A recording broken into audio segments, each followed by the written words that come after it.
Hey guys, and welcome back to Pixel Cherry Ninja's channel. So the Sega Saturn Core has received another update via Update Tool. So a lot of the time I like playing around with unstable builds of MiSTer and unstable versions of the core. I've kind of got used to it, but I've got separate memory cards for that. But this memory card here is my main memory card. This is my vanilla main memory card that I use like a lot of you guys would use, where it's just in the MiSTer. I only ever add cores to it via Update Tool. I don't mess around with it, and the only time I add games onto it is like, say for example, the Sega Saturn. I need to put games on there for the core, and that's the only thing I do. So this is the vanilla experience. I'm using this on my single stick of SD-RAM MiSTer with the MiSTer main, just to kind of clarify that. Now, the last video I did, we had a look at some games with dual RAM, and believe it or not, in this video we're gonna see one game working that didn't actually work on my dual RAM setup. So hey, go figure, you know, is dual RAM better? I honestly can't tell you, but I can tell you there's a game that didn't work on there, and I tried it 3 or 4 times. In the end I gave up, and on this one it worked first time, straight out, just worked. So we'll have a look at that. But yeah, we'll have a look at a few games. Yeah, everything's just vanilla here. The new update that arrived via update all supports the CHD file format, and that's all I've been testing on there. I mean, I could have tested other games. I just went through the few CHDs I've got. I haven't got that many CHD filed games, maybe 20, and on as far as bin-q goes, I've got like maybe over 100. Anyway, let's have a look at some more stuff. Let's try and boot up a CHD. Okay guys, so to get the latest version of the core, just hit Update Tool as you normally would, and you'll get the latest version of the core, which is this one here, the Sega Saturn Core, the 18th of October 2023. Literally, that's it. Once you've hit Update Tool, you should get this core. It will get the BIOS for you. The only thing that you need to do is add games to the Saturn folder, and I'd recommend now adding CHDs because they take up less space, and less space isn't an issue for you, and you've got a collection in bin and queue. They'll work. Well, let's go ahead and try and load the CHD. As you can see, you'll notice in the menu it says insert disk, and it's got the CHD option there as well. Now, one thing that I want to point out, I don't know if it's just me, but whenever I'm running this core, when I first boot up my MiSTer, it doesn't pick up the game straight away, and I have to kind of do like a reset or a power cycle, or you know, in the menu where you just go like reboot the MiSTer. Once I reboot it, it works absolutely fine, but it's just really weird. It hasn't worked first time for me, but as you can see over here, it's working. It's booting up CHDs, which I tried it in like one of my last videos because someone said to me it works. It did kind of work, but it didn't. There was a little bit more to it than just hitting Update Tool, and this is a game you definitely want to check out. It's called like Poulet Really, something like that. It's like Arcade Gears Volume 1. It's a fantastic and very, very weird beat 'em up. It's a new favorite game that I have. It has kind of limited attacks, but it makes up for it in all the special attacks it has. I mean, it's just crazy the stuff that you've got in here. We'll have a look at some more games. Remember, everything here is running on a vanilla setup with single SD RAM.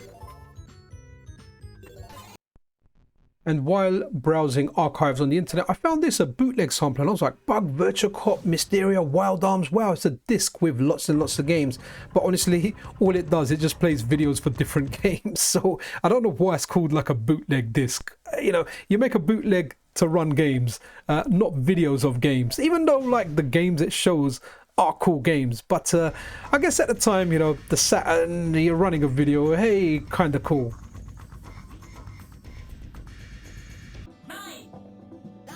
Let's have a look at some King of Fighters 96. Now, guys, this plays really, really well. I mean, we don't really need to play this on the Saturn Core. We've got an excellent Neo Geo core, so we can play this on the Neo Geo. You know, where this game, what the system this game was originally released for. Now, I have to say that on the Saturn it felt good, and I'm discovering it more and more. The Saturn's like a 2D powerhouse, man. It's got so many great 2D games, and King of Fighters, I pretty much like all the King of Fighters. I didn't play a lot of them, but a friend of mine, when he comes around, we play stuff on the MiSTer, and he actually tells me a lot of the mechanics in the game, the do's, the don'ts, the tiers, and I've learned a lot about the games there. Now, one thing that kind of sucked about this, and it's only a small thing, it just meant I would have to configure the controls. the punches, instead of being horizontally along, they were vertical. So it's just really weird. Where I would have my light kick, by default, hard punch was there. So I didn't have the muscle memory to do the moves. But one thing I wanted to show here was in between, you know, when you lose and you swap fighter, there's a little bit of a loading time. Now, it isn't a massive loading time, but it's something that I do find annoying when playing fighting games. And one thing that I'm really hoping for, or something that comes to this core, like the Neo Geo CD core, is we get faster loading times. So if there's games where you're getting a loading screen in between, especially fighting games, you just want it to be quick. So if that was like 2 times, 4 times, even 8 times, you literally see the loading screen and bang, this would be back on. But yeah, KOF 96 runs well on this, and I don't know the game well enough, but at least when I'm playing here, it feels as good as it does on the Neo Geo. This is a game that someone requested to be tested when I put the community post up. It's called The Horde. Now, I didn't find it when I had the last bunch of games, but in between then and now, I was able to find it. And yeah, it's got like strategy elements to it. And as well as the strategy elements, it's got like where a horde comes and attacks you and you fight. But one thing about this game is the FMVs. I'm just going to put the volume up a bit. No, the cook. He shall go back to waiting tables. I'll be sure to leave you a good tip.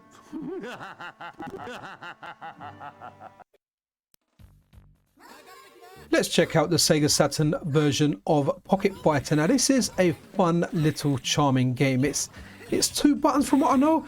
Actually, there might be a third button. I can't actually remember. I think there might be like a third special button where they do like a crazy move. But either way, it isn't your 6-button game. And guys, this is just, I don't know, it's just a lot of fun. It kind of reminds me of like the Neo Geo games, but not quite. You know, the Neo Geo Pocket games, you've got like the Sam Show games, you've got King of Fighters, you've actually got a SNK versus Capcom game as well. But the animation in this, the background stages, there's a lot of stuff that's going on in this game. And there's one bit I want to show you that looks really, really sus.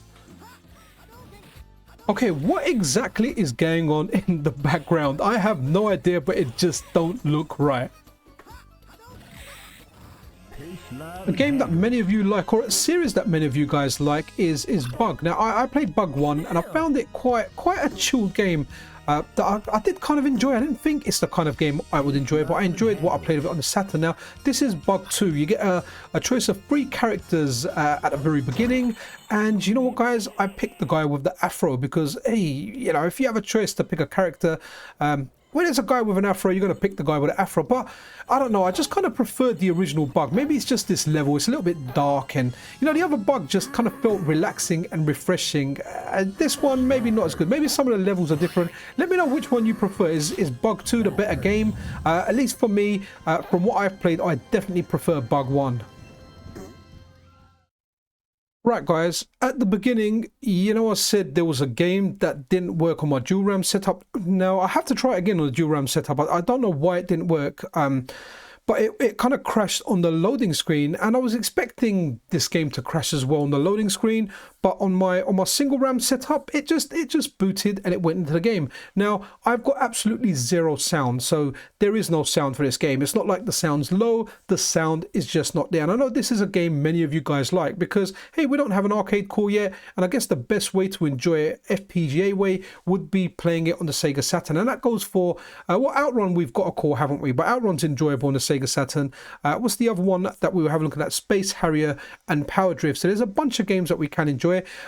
Interested in your kind of experience on Afterburner, whether you're on dual RAM, single RAM. Did you get it working on dual RAM? It didn't work on mine. I tried it 3 or 4 times. It just hung on that loading screen. Single RAM, yes, it loaded, but I've got no sound. So definitely interested in what your experience is, especially if you're running it on single, you're playing it and you've got sound. Because, you know, one thing about this core, it's not like the Nintendo 64 core. The Nintendo 64 core, whatever works for one generally works for everyone else. With the Sega Saturn core, during all the updates and everything, there's been stuff. So like, I've had stuff working, it's not working for others, vice versa. Castlevania didn't work for me for a long time. So yeah, there's definitely organic results on this course. So yeah, awesome to see Afterburner working. You know, hopefully we'll get a little bit of sound at some point.